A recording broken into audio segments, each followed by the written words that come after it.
Hello guys, myself Rajpal Chaudhary. Today we start an interesting topic that is gravitation. ठीक है, इस chapter को हम सीरीज बाय कंप्लीट करेंगे, वीडियो बाय वीडियो. ठीक है ना. अभी हम कुछ इसके जनरल नॉलेज के बारे में और यूनिवर्सल लॉ ऑफ ग्रेविटेशन के बारे में जानेंगे. ठीक है, तो चैप्टर पढ़ने से पहले हमें ग्रेविटेशन का मतलब पता होना चाहिए. ग्रेविटेशन क्या होता है? ठीक है, ग्रेविटेशन एक फोर्स ऑफ अट्रैक्शन होता है किसी भी टू पार्टिकल्स के इसमें, इस पूरे यूनिवर्स में कोई भी दो पार्टिकल के बीच में जो फोर्स ऑफ अट्रैक्शन होगा वही आपका ग्रेविटेशन होता है. तो मैं बोल सकता हूँ कि the force of attraction between any two particles in the universe is called gravitation. ठीक है, तो एग्जाम्पल लेते हैं. मान लीजिए कि है सन, ये है आपका अर्थ. ठीक है, अब अर्थ इसके रिवॉल्व करता है, रिवोल्यूशन करता है ना सन के अराउंड. तो अब अर्थ जो इसके रिवोल्यूशन करता है किसकी वजह से करता है? ग्रेविटेशन की वजह से करता है. अब इन दोनों के बीच में फोर्स ऑफ क्या है? अट्रैक्शन है. फोर्स ऑफ अट्रैक्शन है और इनके बीच में कुछ डिस्टेंस भी होगा. ठीक है ना, डिस्टेंस होगा. तो the force of attraction between any two particles in the universe is called gravitation. ठीक है, उसे ही हम क्या बोलते हैं? ग्रेविटेशन बोलते हैं. जब भी हम न्यूमेरिकल सॉल्व करेंगे, जब इसका डिस्टेंस कहाँ लेंगे? इन दोनों के सेंटर से मेज़र करेंगे. दूसरा, ये सबसे वीकेस्ट फोर्स होता है. जितने भी फंडामेंटल फोर्सेस होते हैं उनमें सबसे वीकेस्ट फोर्स होता है. थर्ड पॉइंट, बट इसकी रेंज क्या होती है? हाई होती है. मतलब ये काफ़ी दूरी तक क्या कर सकता है? एक्ट कर सकता है. ठीक है ना, तो ये ख़त्म होता है. अब चलते हैं अपन यूनिवर्सल लॉ ऑफ ग्रेविटेशन. तो चलते हैं अपने नेक्स्ट पॉइंट की तरफ जो है यूनिवर्सल लॉ ऑफ ग्रेविटेशन. ठीक है, यूनिवर्सल लॉ ऑफ ग्रेविटेशन को हम न्यूटन्स लॉ ऑफ ग्रेविटेशन भी बोलते हैं. ये लॉ क्या कहता है? ये लॉ कहता है इट स्टेट दैट, मतलब न्यूटन्स लॉ ऑफ ग्रेविटेशन या universal law of gravitation state that every object in the universe attract every other object with a force which is directly proportional to the product of their masses and inversely proportional to the square of the distance between them. ठीक है, मतलब कोई भी एक object, ठीक है ना, कोई भी एक ऑब्जेक्ट अट्रैक्ट करेगा एक दूसरे ऑब्जेक्ट को एक फोर्स के साथ जो एक डायरेक्टली प्रोपोर्शनल है, जो उन दोनों के मासेस के जो प्रोडक्ट का है, और इन्वर्सली प्रोपोर्शनल है उन दोनों की स्क्वायर का, उनके दोनों के डिस्टेंस के स्क्वायर का. ठीक है, इसको एक एग्जांपल से समझते हैं. पहला वाला एग्जांपल लेते हैं अपन, सन और अर्थ वाला. ठीक है, मान लीजिए ये है आपका सन. ठीक है, ये है आपका अर्थ. ये मैं इसको एम से करता हूँ, इसको स्मॉल एम से. ठीक है, अब इनके बीच में कुछ डिस्टेंस होगा. ठीक है, इनके बीच में एक फोर्स एक्ट हो रहा है जो कौन सा है? Gravitational force. ठीक है, तो every object in the universe, ठीक है, ये मान लीजिए यूनिवर्स है, उसमें से एक ये ऑब्जेक्ट है एम. ठीक है ना, attract every other object with a force. अब अट्रैक्ट कर रहा है दूसरे ऑब्जेक्ट को एक फोर्स के साथ. किसके साथ? एक फोर्स के साथ. ठीक है, which is directly proportional to the product of masses. और जो फोर्स है वो किसके प्रोपोर्शनल है? इन दोनों के प्रोडक्ट्स के. ठीक है, एंड इनवर्सली प्रोपोर्शनल किसके है? जो ये डिस्टेंस है ना उसके स्क्वायर से. ठीक है, तो अब हमने इस लॉ को समझ लिया है. ठीक है, अब इसको डिराइव करेंगे. चलिए अब उस लॉ को, यूनिवर्सल लॉ ऑफ ग्रेविटेशन को मैथमेटिकल फॉर्म में लाते हैं. ठीक है, प्लीज़ जो मैं आपको ये करा रहा हूँ ये आपके एग्ज़ाम के पॉइंट ऑफ व्यू से बहुत इंपॉर्टेंट है, तो इसको नोट करते चलिए. ठीक है ना, तो चलते हैं अपने टॉपिक की तरफ. तो हमने जो एग्जांपल लिया था पहले, ये सन और ये अर्थ का. ठीक है ना, उसी जो अब उस लॉ को मैथमेटिकल फॉर्म में लाते हैं. ठीक है, तो हमारा लॉ क्या बोल रहा था कि every object in the universe attract every other object with a force that is directly proportional to the product of their masses and inversely proportional to the square of the distance between them, ठीक है। तो चलते हैं, अब इसको हम लिखते हैं, यहाँ पे लिख के बताते हैं आपके। तो क्या था, every object in the universe attract every other object with a force, ठीक है ना, एक फोर्स से, ठीक है ना, फोर्स, ये रहा ना फोर्स, जो क्या है, ग्रेविटेशन है, ठीक है। तो हमें फोर्स लिखेंगे यहाँ पे, simply force that is directly proportional, क्या है, प्रोपोर्शनल है, मतलब यहाँ पे क्या आएगा, प्रोपोर्शनलिटी का साइन आएगा। एक बार इसको सही कर देता हूँ,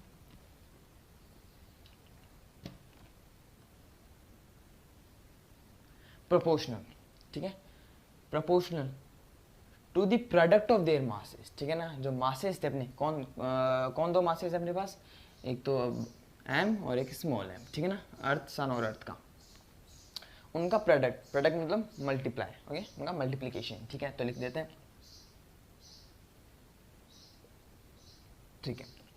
अब क्या था, एंड इन्वर्सली प्रोपोर्शनल, अब इन्वर्सली प्रोपोर्शनल होगा, ठीक है ना, the force is inversely proportional to the square of the distance between them, तो ठीक है, वो लिख देते हैं, फोर्स इज प्रोपोर्शनल, किसके प्रोपोर्शनल है, इन्वर्सली प्रोपोर्शनल है, किसके, square of the distance between them, ठीक है ना। तो इन्वर्सली को ऐसे लिखते हैं, हम नीचे जो भी हमें वैल्यू दे रही है वो कर देते हैं, हम लोग क्या दी हुई है, स्क्वायर ऑफ द डिस्टेंस, ठीक है, हो गया। अब ये अपनी हो गई इक्वेशन नंबर 1, ये हो गया अपनी इक्वेशन नंबर 2, ठीक है।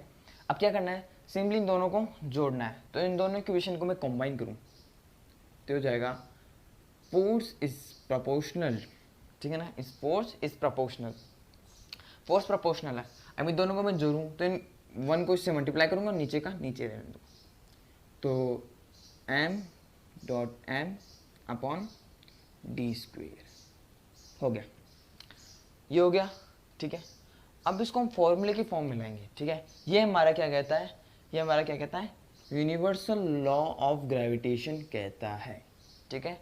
ये हमें यूनिवर्सल लॉ ऑफ ग्रेविटेशन कहता है, क्या, कि फोर्स प्रोपोर्शनल है, डायरेक्टली प्रोपोर्शनल है दो प्रोडक्ट के मासेस के, एंड इन्वर्सली प्रोपोर्शनल है उनके बीच के जो डिस्टेंस है उसका स्क्वायर, ठीक है। अब एक इंपॉर्टेंट चीज़ आप ध्यान रख लो, कभी भी आप प्रोपोर्शनलिटी साइन दिखिए और आपको उसको इक्वल टू के फॉर्म में या फॉर्मूले के फॉर्म में लाना है, तो आपको एक कांस्टेंट लगाना पड़ता है, ठीक है। सो हमें ग्रेविटेशन पढ़ रहे हैं, तो यहाँ का जो कांस्टेंट होगा, ओके, कांस्टेंट ऑफ प्रोपोर्शनलिटी, ठीक है ना, जो यहाँ पे जो वैल्यू आएगी इक्वल, यहाँ पे इक्वल लगाना है तो हमें एक कांस्टेंट लगाना पड़ेगा, तो वो कांस्टेंट क्या है, जी है, ठीक है। और जी को क्या कहते हैं, कांस्टेंट ऑफ प्रोपोर्शनलिटी, ठीक है ना, ये कांस्टेंट है और प्रोपोर्शनलिटी के साइन पे लग रहा है तो इसको कांस्टेंट ऑफ प्रोपोर्शनलिटी कहेंगे। तो यहाँ पे मैं लिखता हूँ फोर्स, ठीक है। अब इक्वल टू के फॉर्म में चेंज कर रहे हैं अपन इसको, so force is equal to, अब क्या कर रहे थे अपन, प्रोपोर्शनलिटी को साइन को इक्वल टू में बदल रहे थे, तो जी कांस्टेंट लगा रहे थे, तो यहाँ पे जी लगा देते हैं, ठीक है। और ये सेम टू का सेम रख दीजिए,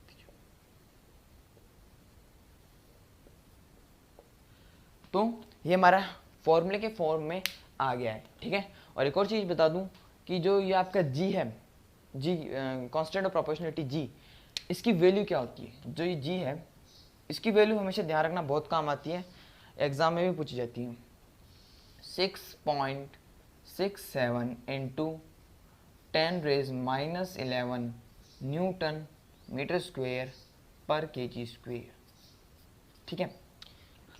क्या है इस जी की वैल्यू, ठीक है, इस जी की वैल्यू क्या होती है, 6.67 into 10⁻⁻11 newton metre square per KG square.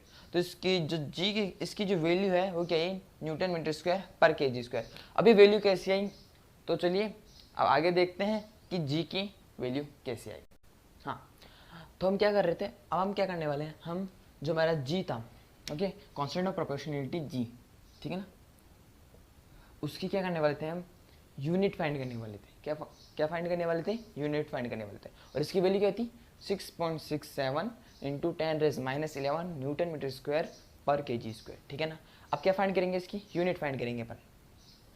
तो अपने पास फॉर्मूला क्या आया था, ठीक है ना, फॉर्मूला क्या आया था, फॉर्मूला लिख लेते हैं पहले। तो हमारे पास फॉर्मूला आया था कि force is equals to G constant m into small m upon D square, ठीक है।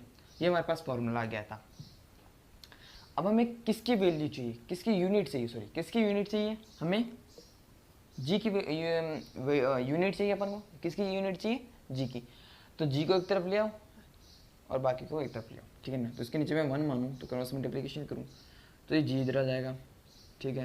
ये हो जाएगा F into D square upon M into M, ये आ गया, ठीक है। अब आपको फिजिकल क्वांटिटीज़ दी हुई है यहाँ पे, उनकी यूनिट लिख दो और जो उनकी यूनिट आएगी उनको सॉल्व करने पे आपकी किसकी वैल्यू आ जाएगी, जी कांस्टेंट की वैल्यू आपके पास आ जाएगी, ठीक है। तो इनकी वैल्यू डालते हैं। G constant is equals to F, जो फिजिकल क्वांटिटी अपनी फोर्स, उसकी यूनिट क्या होती है, न्यूटन, ठीक है, न्यूटन। एन डिस्टेंस की क्या होती है, स्टैंडर्ड यूनिट, अपन मीटर में काउंट करते हैं इसको। तो अब क्या है, मीटर स्क्वायर, तो मीटर स्क्वायर डाल देंगे। और क्या है, एम, एम क्या है, मास था ना, मास 2 पार्टिकल्स का। तो जो ये मास है, अब मास की स्टैंडर्ड यूनिट क्या होती है अपने पास, केजी, और ये कितने हैं, 2 है, तो हो जाएगा आपका केजी स्क्वायर, ठीक है, ठीक है, केजी स्क्वायर। तो क्या होगा इसकी यूनिट, जी कांस्टेंट की न्यूटन मीटर स्क्वायर, ठीक है, न्यूटन मीटर स्क्वायर पर, ठीक है ना, पर आ गया ना यहाँ पे, पर केजी स्क्वायर, ठीक है। सो जी की वैल्यू, जी की यूनिट क्या आई, Newton metre square per KG square, ठीक है। मैं इसकी वैल्यू वापस लिख देता हूँ आपके लिए। G is equals to 6.67 into 10⁻⁻11 newton metre square per KG square, ठीक है, newton metre square per KG square. तो चलते हैं अब नेक्स्ट टॉपिक की तरफ। तो हम आ गए अपने अगले टॉपिक की तरफ, जो कि क्या है, एक्सेलरेशन ड्यू टू ग्रेविटी। अब एक्सेलरेशन ड्यू टू ग्रेविटी क्या होता है, एग्जाम्पल के जरिए समझते हैं, ठीक है। मान लीजिए ये अपना एक प्लैनेट है, अर्थ कंसिडर कर लीजिए, अर्थ, ठीक है, ये इसका सेंटर पॉइंट, ठीक है, अर्थ, ये अपना क्या है, अर्थ है। अब एक्सेलरेशन ड्यू टू ग्रेविटी पढ़ रहे हैं, ठीक है। अब मान लीजिए जो ये प्लैनेट है, एक कोई प्लैनेट भी कंसिडर कर सकते हो, कोई और प्लैनेट भी आप ले सकते हो यहाँ पे, ठीक है ना, कोई और प्लैनेट भी आप कंसिडर कर सकते हो। तो अब इसमें मान लीजिए कोई ऑब्जेक्ट है, या मैं खड़ा हूँ, ठीक है, यहाँ पे मैं खड़ा हूँ या आप खड़े हो, कोई भी कंसिडर कर लीजिए। अब इस पे मतलब जो इस प्लैनेट की भी कुछ ग्रेविटी होगी ना, इस प्लैनेट पे ग्रेविटी होगी, जब भी तो आज हम क्या कर पा रहे हैं, खड़े हो पा रहे हैं, वॉक कर पा रहे हैं, लिख पा रहे हैं, इस बोर्ड पे मैं लिख पा रहा हूँ, ग्रेविटी की वजह से लिख पा रहे हैं मैं, ठीक है ना। तो अब जो ये प्लैनेट की जो ग्रेविटी है, इस पर कितना एक्ट कर रही है, ठीक है ना, मतलब इस ग्रेविटी की वजह से इस बॉडी पे कितना एक्सेलरेशन हो रहा है, ठीक है ना, कितना एक्सेलरेशन हो रहा है। तो आगे देखते हैं।